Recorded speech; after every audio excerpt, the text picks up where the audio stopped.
भारत में कोई भी विदेशी कंपनी नहीं आ रही, ना ही कोई विदेशी कंपनी भारत में अपनी फैक्ट्री लगाने वाली है। ये सब झूठ है, फरेब है। और भारत का जो सपना है चीन को अर्थव्यवस्था के मामले में पछाड़ने का, ये बस सपना ही बनकर रह जाएगा। क्योंकि चीन से जो भी विदेशी कंपनियां भाग रही है ना, भारत कोई नहीं आ रहा, सब जा रही हैं वियतनाम। क्योंकि चीन ने वियतनाम को सेट कर दिया है।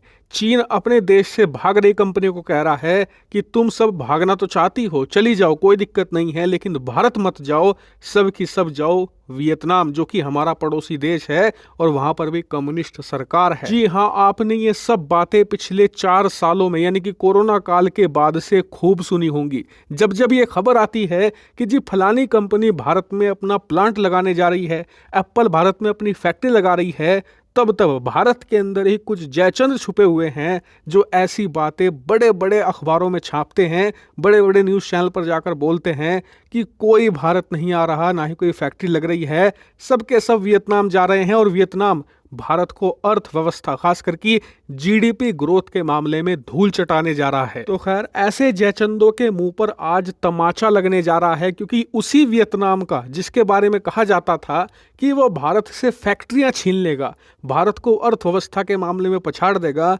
उसके कुछ मैं आपको हालात बताने जा रहा हूं जिससे कि आप सिचुएशन समझ पाएंगे। सबसे पहले आप ये पहली खबर देखिए, वियतनाम से निकलकर सामने आई है कि वियतनाम की जो करेंसी है वियतनाम डोंग, ये अमेरिकी डॉलर के मुकाबले अपने इतिहास में सबसे निचले स्तर पर चली गई है। जी हाँ, पिछले कई सालों से वियतनाम ने इतने युद्ध देखे, इतने सारे आर्थिक मंदियां आई, इतने सारे आर्थिक संकट आए, लेकिन तब भी वियतनाम की करेंसी डोंग अमेरिकी डॉलर के मुकाबले इतनी नहीं गिरी जितने की आज गिर चुकी है।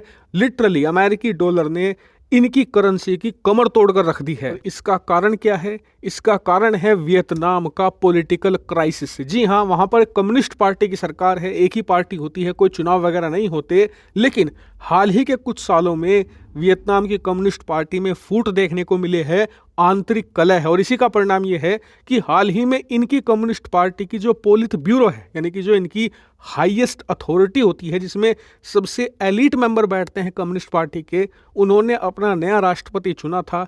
उस राष्ट्रपति को अब इस्तीफा देना पड़ रहा है। और ये वियतनाम के इतिहास में काफी अरसे के बाद हो रहा है कि कोई राष्ट्रपति अपना कार्यकाल पूरा किए बिना इस्तीफा दे रहा हो। वरना वियतनाम में जो सरकार होती है वहां पर चुनाव वगैरह तो होते नहीं, इसलिए बहुत ज्यादा स्टेबल मानी जाती है। लेकिन हाल ही के कुछ सालों में इनकी कम्युनिस्ट पार्टी में जिस प्रकार की कलह है, उससे वहां की सरकारें, वहां के जो इंस्टीट्यूशंस हैं, सब पूरी तरीके से अनस्टेबल हो चुके हैं। स्थिति तो यह है कि कम्युनिस्ट पार्टी के लीडर एक दूसरे की टांग खींचने में लगे हुए हैं, एक दूसरे को गिराने में लगे हुए हैं। इसी का परिणाम है हाल ही में राष्ट्रपति का इस्तीफा, क्योंकि उन पर कुछ भ्रष्टाचार के आरोप लगे और उसी के चलते उन्हें इस्तीफा देना पड़ा। इसका परिणाम और क्या हुआ है, तीसरी खबर देखिए। दरअसल वियतनाम के अंदर जो विदेशी निवेश है वो भी अब कम होना शुरू हो गया है, क्योंकि जो विदेशी निवेशक हैं, यानी कि जो दुनिया भर के लोग वियतनाम में पैसा लगा रहे थे, सबने अपने कदम पीछे खींचने शुरू कर दिए हैं।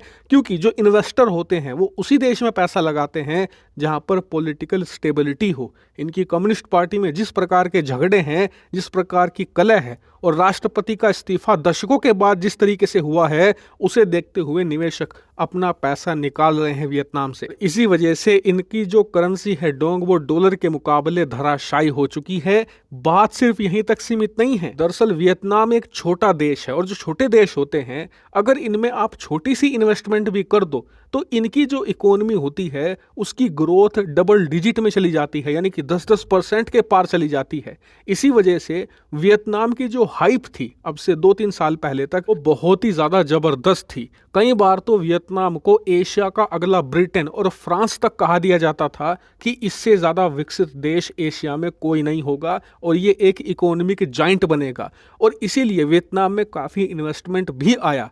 लेकिन आप स्क्रीन पर देखिए, 2023 में जो इनकी इकोनॉमिक ग्रोथ थी वो मुश्किल से 5% थी, और इन्होंने अपने जितने भी टारगेट सेट किए थे वो सब के सब फेल हो गए थे अचीव करने में। इसके मुकाबले वियतनाम का कंपैरिजन जो लोग भारत से करते थे उन्हें ये जानना चाहिए कि भारत वियतनाम से कहीं ज़्यादा बड़ा देश है। भारत में छोटी इन्वेस्टमेंट तो छोड़िए, बड़ी से बड़ी इन्वेस्टमेंट आप कर दीजिए, पता भी नहीं चलेगा, एकदम खप जाएगी। क्योंकि हमारा देश बहुत ज़्यादा विशालकाय है और इसीलिए अगर हमारे देश की जीडीपी ग्रोथ में 1% का भी उछाल आता है तो इस पर बड़ी बड़ी हेडलाइन लिखी जाती है। उसके बावजूद भारत की अर्थव्यवस्था पिछले 1 साल में हर क्वार्टर में लगभग 8% से ज्यादा ग्रो कर रही है। कई क्वार्टर में तो ये 8.5 तक चली गई। और इसीलिए वियतनाम पर जो मैंने आपको ये रिपोर्ट दी है ना, ये उन भारत में छुपे जयचंदों के मुंह पर तमाचा है जो भारत जैसे शक्तिशाली देश को वियतनाम से कंपेयर करते हैं।